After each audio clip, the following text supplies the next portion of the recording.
Orphan చిల్డ్రన్ని care చేసిన ఒక మనిషి.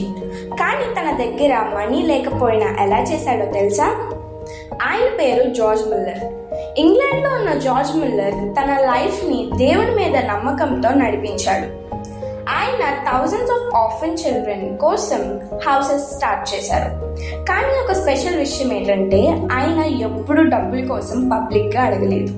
అవసరం వచ్చినప్పుడు ప్రేయర్ చేసేవారు. ఒకసారి ఆర్ఫనేజ్లో ఫుడ్ కూడా లేదు. అందరూ కలిసి ప్రేయర్ చేశారు. కొన్ని నిమిషాల్లో ఫుడ్ తీసుకొచ్చిన వారి వల్ల చిల్డ్రన్ అందరికీ భోజనం దొరికింది. బైబిల్లో అలా ఉంది, మత్తయి 7:7, అడుగుడి మీకు ఇయ్యబడును, వెతుకుడి మీకు దొరుకును.